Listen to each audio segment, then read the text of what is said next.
Bon, je suis énervé, frérot, je te raconte pas. Voilà, et quand je lance une vidéo, les gens, qu'est-ce qu'ils font? Ils envoient des messages. Non, frérot, c'est pas le moment. Décale.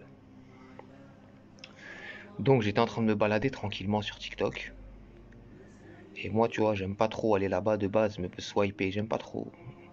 Parce que j'entends que du shit tout le temps, association, mensonges, arguments anticoraniques, foutaise, idolâtrie. Quand Dieu ça compte pour toi, TikTok c'est une terre d'épreuves, hein, je te dis la vérité. Enfin, vous parlez honnêtement, moi je viens, je publie en général et je me casse. Bref, on m'avait souvent parlé d'une fille qui s'appelle Afsi, je crois. Voilà, si j'écorche ton nom, Ourti, je suis désolé. On m'avait parlé d'elle plusieurs fois, on m'avait envoyé, on m'avait dit regarde, c'est une influenceuse, elle est connue, elle parle de la Sunna et tout et tout.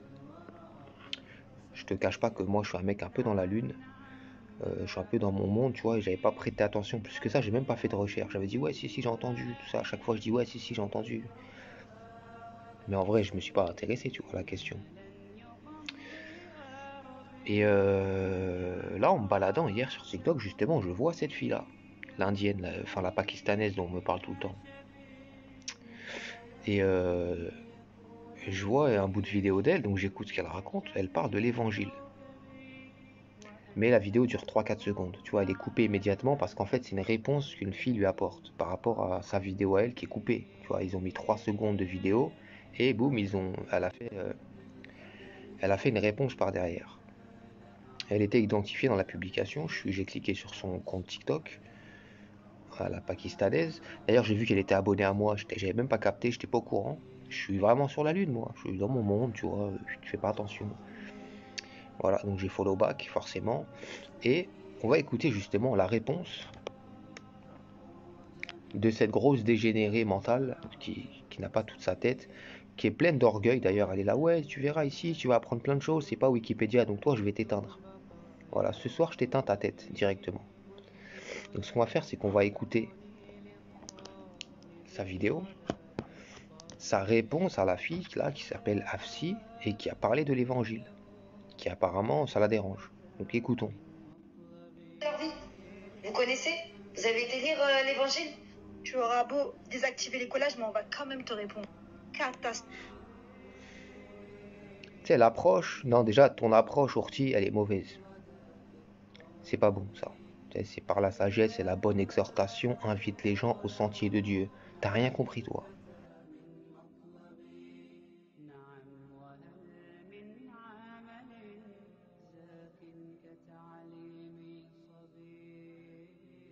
Toi, dès ta première phrase, t'es perché dans l'arbre. T'es haut dans l'arbre, hein.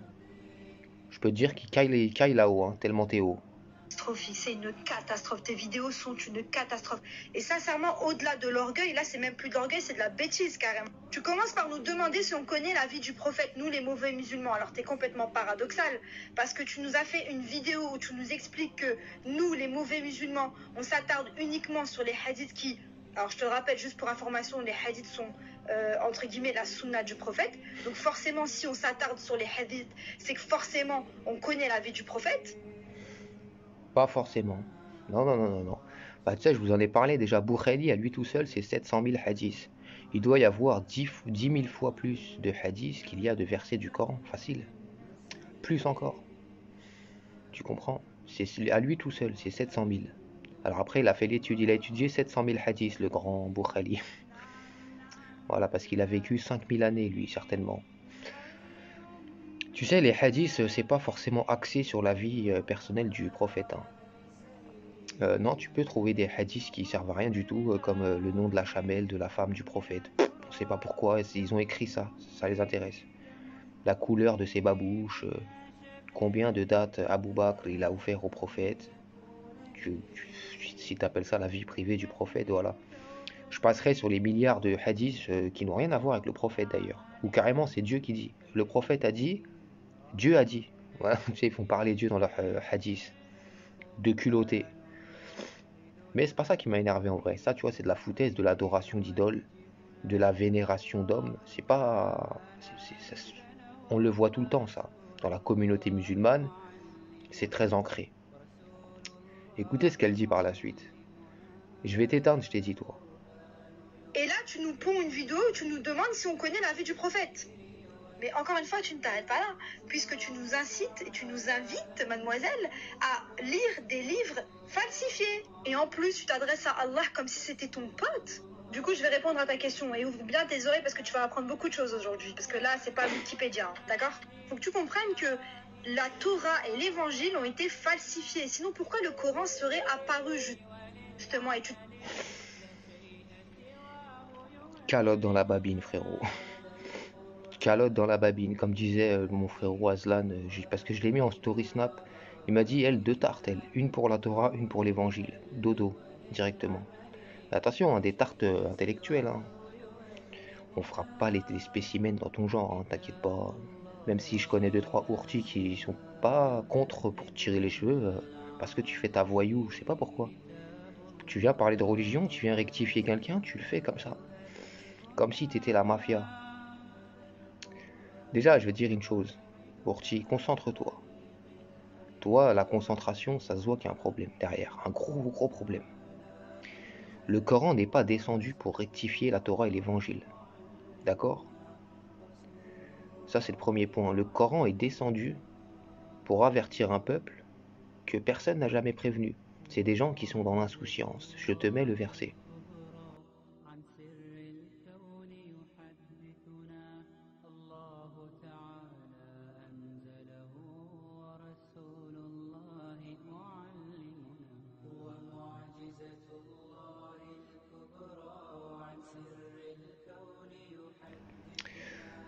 Donc le Coran est descendu pour avertir un peuple dont les ancêtres n'ont pas été avertis, ils sont donc dans l'insouciance.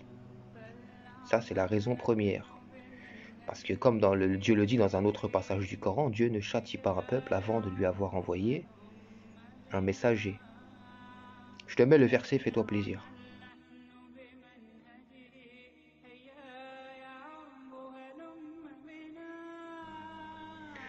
Donc, le Coran est descendu, non pour corriger la Torah et l'Évangile, il est descendu pour prévenir une population, les Arabes, une communauté, qui n'ont jamais reçu de message venant de Dieu. Donc ils sont dans l'insouciance, dans l'égarement, ils ne savent pas ce qu'ils font.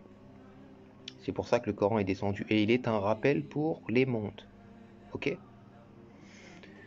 Mais tu devrais savoir, Ourti, à Wikipédia 2.0, que le Coran est descendu, écoute bien, en confirmation de ce qui le précédait. Est-ce que tu comprends les mots là que je suis en train de créer avec ma bouche? Le Coran est descendu en confirmation de ce qui le précédait. N'en déplaise à tes bédouins, à tes imams, à tes penseurs, à ceux qui t'éduquent, qui essayent de t'expliquer c'est quoi le paradis, c'est quoi Dieu.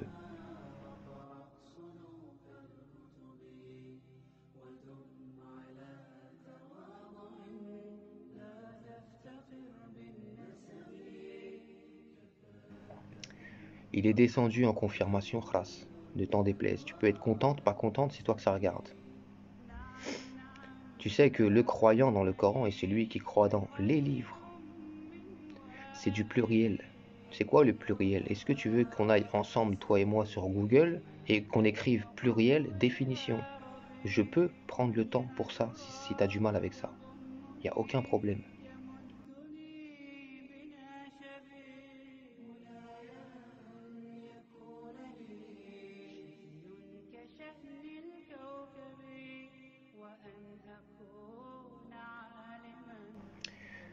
Et puisque tu dis que la Torah et l'Évangile sont des livres falsifiés, faudrait peut-être que tu m'expliques pour quelle raison Dieu, quand il fait descendre le Coran, donc la temporalité a son importance, pourquoi est-ce qu'il dit aux gens du livre, tu vois, qu'ils ne tiennent sur rien du tout, tant qu'ils ne sont pas conformés à la Torah et à l'Évangile et à ce qui a été descendu de la part de leur Seigneur. Tu vois, les livres, pluriel.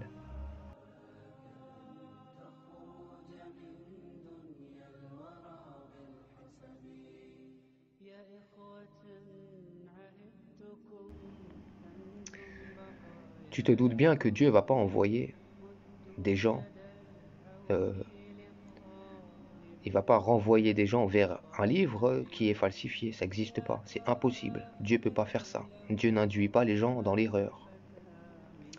Et il t'induit pas en erreur non plus quand il te dit, si tu as un doute sur ce que nous avons fait descendre, interroge alors ceux qui lisent le livre avant toi, avant le Coran.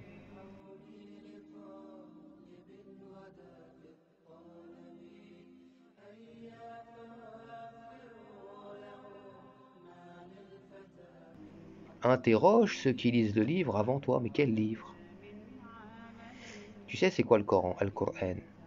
C'est le livre de rappel. C'est quoi un rappel? Un rappel, c'est une petite mise à jour de quelque chose qui existe déjà. Tu sais comment la Bible est appelée dans le Coran? La mère du livre. Ça a son importance, et tu vois bien qu'on est aux antipodes de ton foutu discours qui tient pas la route, qui est extrêmement fébrile, qui est contradictoire avec le Coran en tout point. Mais c'est pas sa faute. C'est une victime en vérité. Allez, je vais vous montrer quelque chose. On va aller sur Google tranquillement. Voilà, Keltoum, salam alaikum. Keltoum m'envoie des snaps à chaque fois que je fais une vidéo. Keltoum, tu fatigues ta tête. Mourti. Voilà, mais je t'aime quand même, t'inquiète pas. Donc regardez. Si tu vas sur Google par exemple, tu écris Bible Islam, Bible falsifiée, bah, tu trouves un article par exemple sur islamweb.net. Le titre c'est quelle est la preuve que les livres saints révélés avant le Coran ont été falsifiés. Donc déjà dans le titre, tu as ça baratine. Dans le titre. Directement. Moi, juste en voyant le titre, je sais qu'il est perché, le type qui a écrit cet article, qui est sûrement un salafi bizarre, tu vois, qui tabasse sa femme quand elle fait mal une brique. C'est possible, ça doit être ce genre de gogol, tu vois, qui a une barbe qui touche le sol. C'est possible. Tu connais, les gens comme ça. Ils sont plus cons qu'un castor. Et c'est des références pour certains humains. C'est le paradoxe de la vie terrestre. Donc lui, dans son site à la con, et là, pardonnez-moi le terme, quand tu divises à un moment donné, non, faut répondre. Et t'es gentil, pour l'instant, on fait que répondre. Voilà. Ouais. Donc, pour justifier, lui, dans son article, que les livres précédents ont bien été falsifiés, il utilise des versets coraniques. Attention, monsieur veut faire dans le sérieux. Voilà. Là, il s'est donné à fond, il s'est motivé, il s'est dit, je vais répondre. Voyons voir les versets coraniques qu'il avance pour justifier le fait que la Torah et l'Évangile sont falsifiés. Surtout qu'on vient de voir ensemble que le Coran ne dit pas ça. Le Coran dit qu'il est descendu en confirmation. Dieu te dit, interroge ceux qui lisent le livre avant toi. Dieu te dit, le croyant est celui qui croit dans les livres. Dieu dit aux chrétiens et aux juifs, conformez-vous à vos livres. Et dans un autre verset, même si tu veux savoir, Dieu dit aux prophètes, ils n'ont pas besoin de ton avis, les juifs. De toute façon, ils ont la Torah avec eux, dans laquelle se trouve le jugement d'Allah.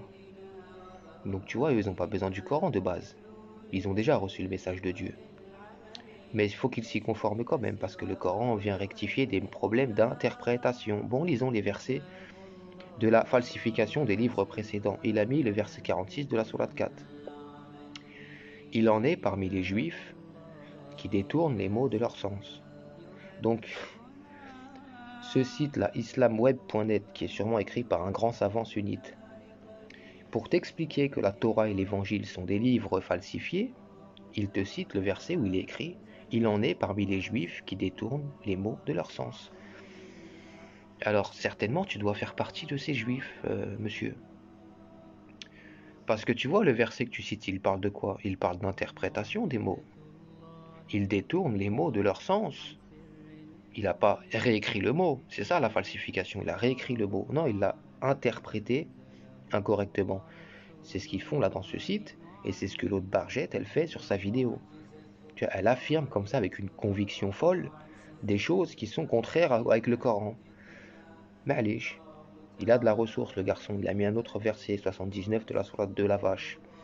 Malheur donc à ceux qui, de leurs propres mains, composent un livre puis le présentent comme venant de Dieu pour en tirer un vil profit.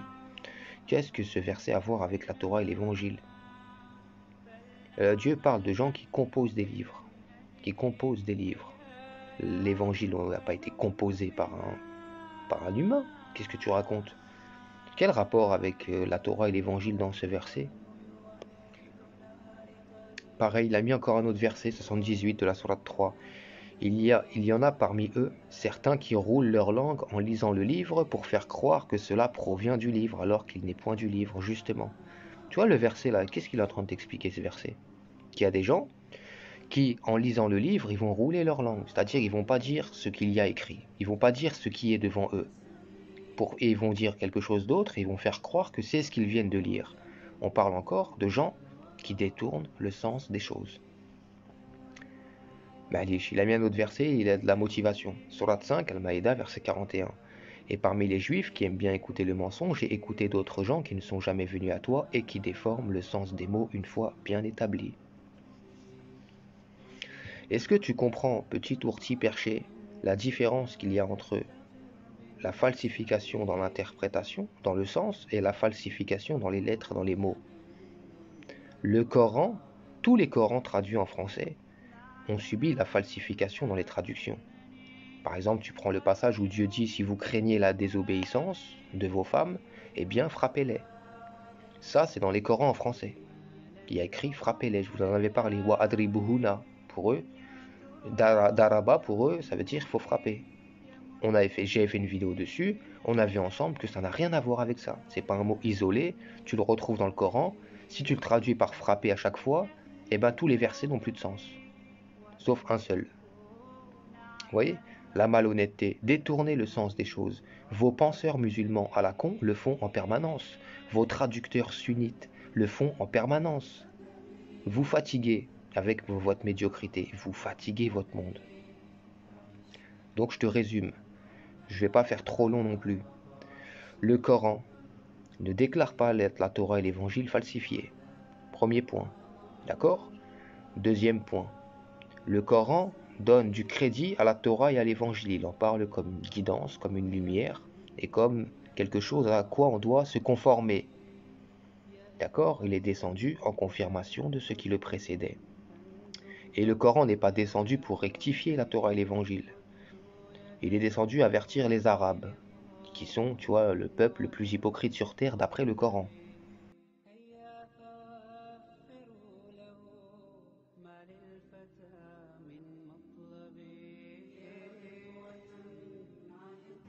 C'est ceux d'ailleurs qui sont les mieux placés pour rien comprendre, dans toutes les communautés qui existent, sur terre.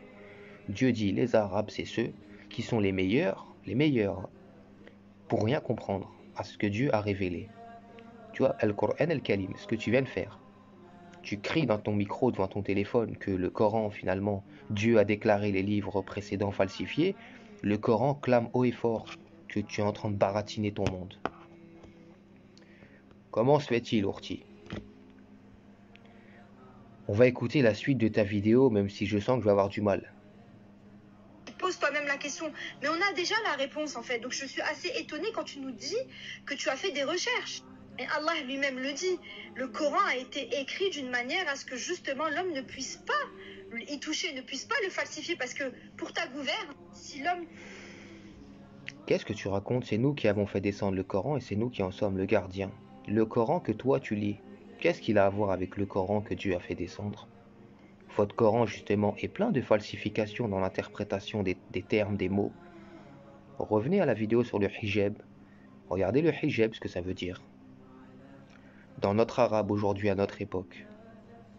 Et retournez dans le Coran. Regardez qu'est-ce que le hijab dans le Coran. Vous allez voir que falsification de termes, modification de sens, clair, net et précis. Touche harf, un seul mot du Coran, eh bien sache que le Coran n'aurait plus du tout la même signification. Ouais, d'ailleurs, pourquoi dans les Corans anciens, il n'y a pas les petits signes diacritiques que vos penseurs sunnites que vous idolâtrez ont rajoutés sur l'écriture? Pourquoi ils ont fait ça? Regarde un Coran super ancien qu'on a retrouvé, voilà, il n'y a pas les signes diacritiques, et regarde les Corans que vous avez aujourd'hui. Tu vois bien que l'écriture n'est pas la même. C'est pas la même. Parce que vous suivez des gens qui ne croient pas, qui traitent le Coran comme quelque chose de politique. Tu comprends? Ils vous baladent à droite à gauche comme ils ont besoin. Et puis quand ils ont besoin d'argent, ils vous emmènent le halal, les jilbab, etc., etc. Ils s'amusent avec vous Parce que vous êtes des kafirines en puissance, vous êtes des gens perchés. Vous lisez pas beaucoup le Coran, la preuve.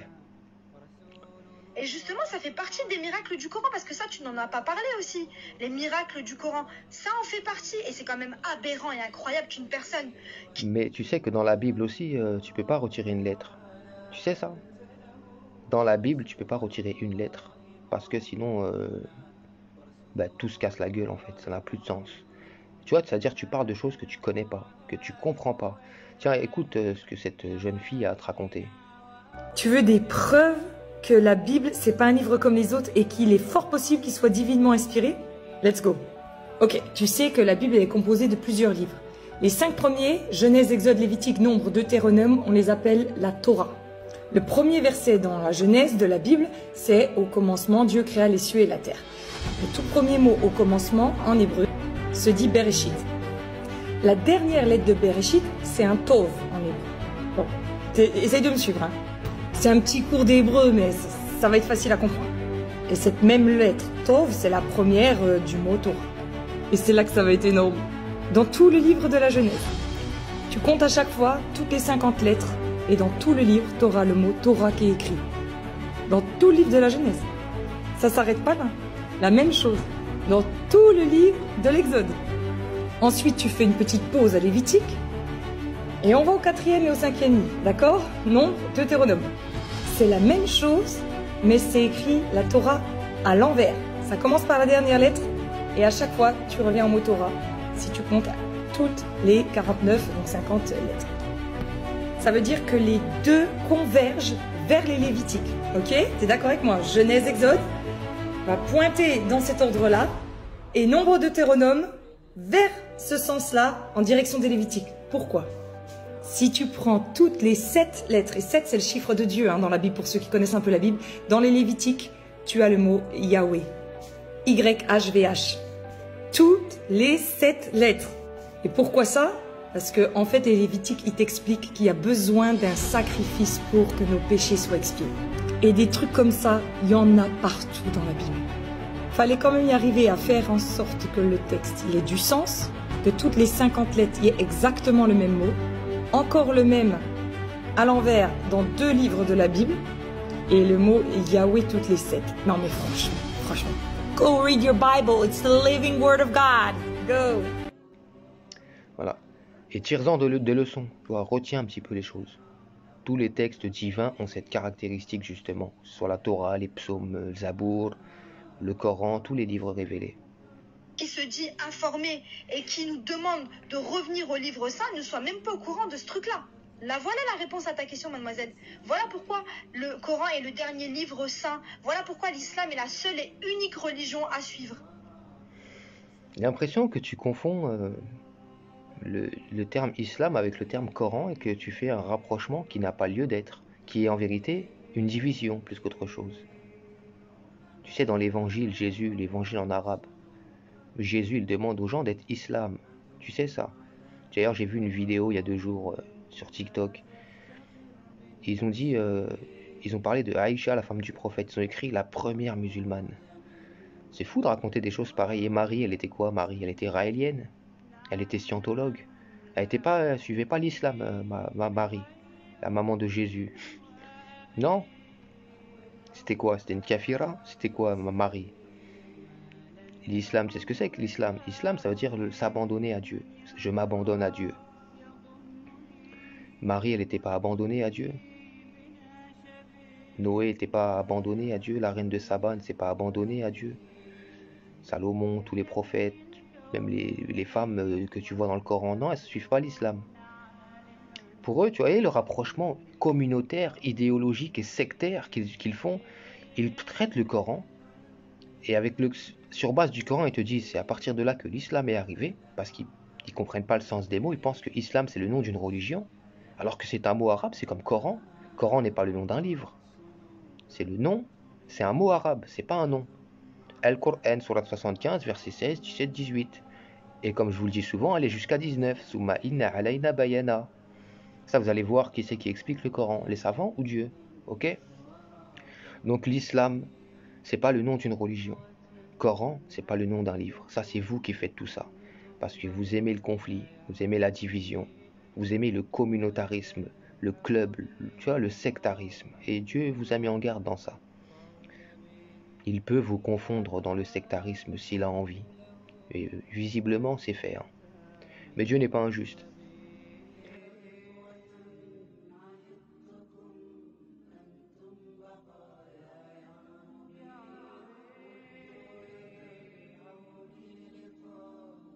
Tu respires pas la bienveillance, Orti, je te le dis. Hein. Et en fait, ce qui est grave dans tes propos, parce que là, ça devient vraiment dangereux, c'est que si on veut connaître la vie de Isa, par exemple, alayhi salam, il faudrait passer par l'évangile, un livre qui a été touché par la main de l'homme. Parce que, pour information, les religions infiltrées, c'est comme ça qu'Allah les a qualifiées, ce sont... Ouh. Sofiane, calme-toi, détends-toi, respecte l'individu en face qui est perché. Des religions où les livres sacrés ont été touchés par la main de l'homme. Et je vais même aller plus loin, la vie d'Isa, elle est déjà expliquée dans le Coran. Pourquoi j'ai besoin d'aller... Elle expliquait la vie de Isa dans le Coran? Et consulter l'évangile? Ma petite cocotte, je vais te dire un truc. Est-ce que toi, justement, tu peux me parler du prophète Enoch, par exemple? Ça m'intéresse. Son nom revient 2 fois dans le Coran, donc si tu peux m'en parler, s'il te plaît. Pourquoi Dieu cite son nom d'ailleurs, puisque son histoire dans le Coran n'est pas comptée? Et c'est qui Élisée? Tu peux me parler de Élisée qui est cité dans le Coran aussi? Son nom est cité, son histoire n'est pas racontée. Si tu peux me raconter, ça m'arrange.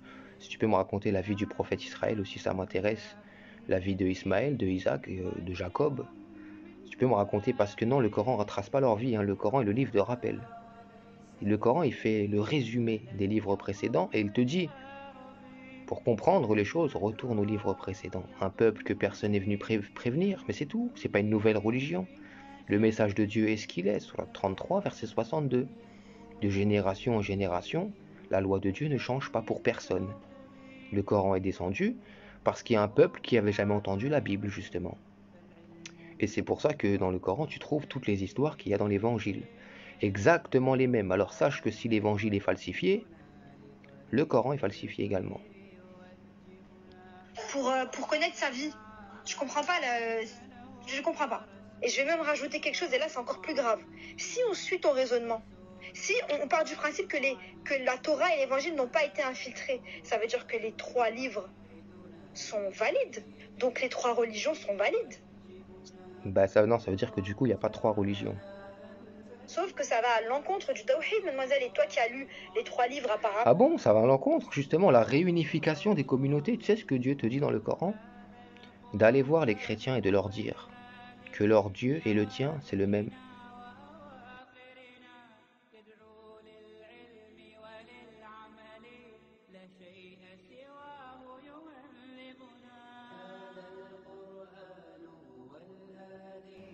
C'est ça le tawhid.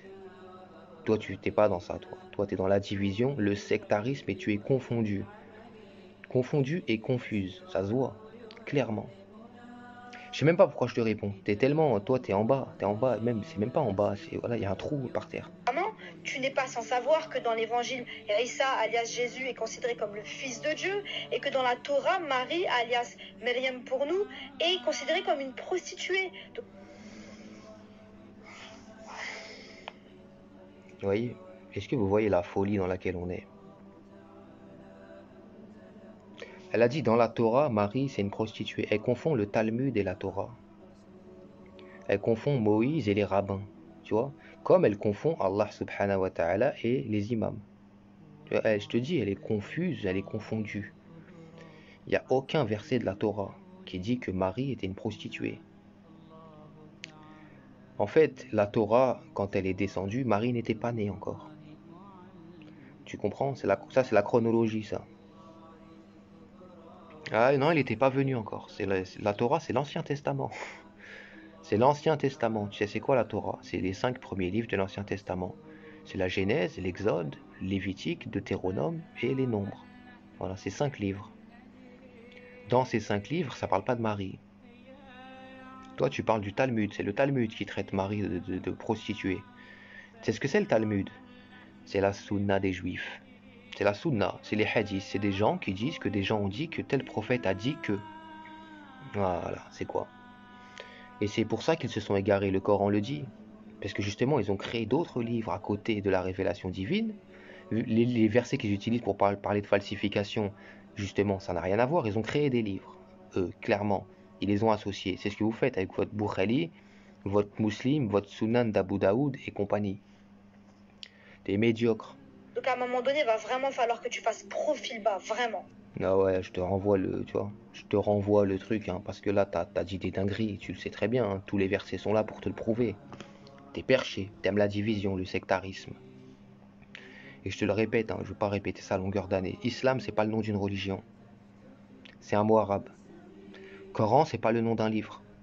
C'est un mot arabe lui aussi. Évangile, Injil, c'est pas le nom d'un livre non plus. Injil, c'est un nom, c'est un mot. Ça veut dire la bonne nouvelle. Le Coran se définit comme une bonne nouvelle. Le Coran, c'est l'évangile. Et l'évangile, c'est quoi? C'est aussi un lectionnaire. Le Coran se définit comme lectionnaire. Torah, ça veut dire quoi? Ça veut dire la voie, la loi. La voie à prendre, qu'on prend nous comme des lois. At-Tawra, le livre des lois, de la voie. Surat 33, verset 62. Le Coran, il est Torah, la Torah, il est Coran. Vous avez isolé des mots, vous leur avez donné des étiquettes et vous avez créé des clans.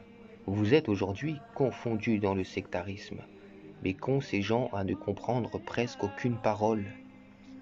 Et voyez ce genre de discours complètement médiocre. Et je ne vais pas revenir sur toutes les comparaisons, hein, mais je vais vous donner quelques exemples. Je l'ai fait et refait, mais allez, il faut le refaire.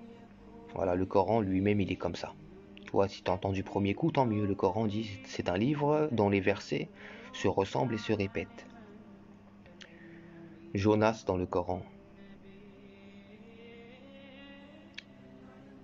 Il est monté sur un bateau à un moment donné. Dans l'évangile, il est aussi monté sur un bateau. Il a été jeté de ce bateau, hein, suite à un tirage au sort. Ça, c'est ce qui est écrit dans le Coran, c'est écrit aussi dans la Bible. Parce qu'il ne voulait pas prêcher dans la ville de Ninive. Il a été avalé par le poisson. Ça, c'est dans le Coran, c'est dans la Bible aussi. Puis Dieu l'a sorti de là, parce qu'il était croyant sincère. C'est dans le Coran et c'est dans la Bible. Tu vois l'histoire de Jonas, par exemple. L'histoire de Jonas, dans la Bible. Si tu la compares avec l'histoire de Jonas dans le Coran, est-ce que tu entends mes mots? C'est identiquement la même histoire, détail après détail. Est-ce que tu comprends ça? Fais la même chose, Genèse, chapitre 37, tu fais la lecture, tu compares avec la sourate 12, la vie de Youssouf. Dans la Bible, Youssouf s'appelle Joseph. Eh ben, c'est la même histoire, encore une fois. Il a fait un rêve, il a vu le soleil, la lune, 11 étoiles. C'est écrit dans les deux textes, dans des langues différentes. Il n'y a pas de changement. Après, tu dis que dans la Bible, Jésus est appelé l'enfant de Dieu. Ça, c'est des traductions. Encore une fois, on l'a vu. Et le Coran, tu sais, n'échappe pas à cette règle des traductions mal foutues. Tu peux pas jeter le Coran parce qu'il y a un mot qui est mal placé. Il y a une interprétation erronée, incorrecte. D'ailleurs, c'est incorrect sans être incorrect en vérité. Dans le Coran, Dieu parle au prophète. Il lui dit, qu'est-ce qu'il lui dit? Ne t'a-t-il pas trouvé orphelin, alors il t'a accueilli? Mais c'est quoi un orphelin? C'est pas quelqu'un qui n'a pas de parents. Et pourquoi le Coran dit, et par le Père et ce qu'il engendre, nous avons certes créé l'homme pour une vie de lutte. Le Père, il engendre le Père. Nous, on engendre, nous, en tant qu'homme, on n'engendre pas. C'est quoi le Père en question? C'est un mot arabe en fait, ça veut dire celui qui est au-dessus. Dans la Bible, c'est la même chose. Et Jésus dit, dans l'Évangile, tous ceux qui sont conduits par l'Esprit de Dieu sont les enfants de Dieu. C'est une appellation spirituelle. C'est un terme spirituel. D'ailleurs, des enfants de Dieu dans la Bible, il y en a une tonne. Et la Torah, qui est un livre monothéiste, tu vois, dans la Torah, Dieu parle à Moïse, qu'est-ce qu'il lui dit? Je te fais Dieu devant Pharaon. Est-ce que ça veut dire que Moïse est devenu le créateur? Non. Parce que les langues, elles évoluent, les mots, ils évoluent, la signification, elle évolue. Et donc, elle se transforme. Et les propos peuvent devenir bizarres. Mais Dieu, à l'époque, ça veut dire quoi? Dieu, c'est celui qui a le pouvoir. Ça ne veut pas dire celui qui a tout créé. Et c'est pour ça que même dans le Coran, Dieu dit, invoquez Dieu, ou invoquez le tout miséricordieux, quel que soit le nom par lequel vous l'appelez, il a les plus beaux noms, même si on parle d'attributs plus que de noms de base. Donc le créateur de toute chose n'est pas que Dieu, il n'est pas que celui qui est au-dessus. Mais c'est ça que Jésus il dit qu'il est celui qui est en dessous de Dieu, celui qui le suit, et eux traduisent ces mots-là par le petit enfant qui suit le parent. C'est de l'interprétation, c'est du sens, c'est du mot, mais celui qui se plonge dans l'écriture, il a très bien compris ce que ça veut dire. Et je vous ferai une vidéo sur ces termes-là. Vous verrez qu'il y a des versets, justement, où le terme enfant est utilisé, c'est pas le même mot que dans les autres versets où il est question de serviteur, par exemple. Il y a des traductions de la Bible où Jésus dit « Je suis le serviteur de Dieu ». Il ne dit pas « Je suis l'enfant de Dieu », même s'il ne le dit pas directement. Vous m'avez compris? Voilà, donc sous prétexte qu'il y a quelques problèmes parfois de traduction, comme on trouve dans les Corans en français, eh ben, il marche sur ça malgré le fait que Dieu a donné du crédit à tout ça. Et Dieu te dit que le croyant est celui qui s'y conforme. Mais son discours est dangereux. Vous savez à quoi il conduit?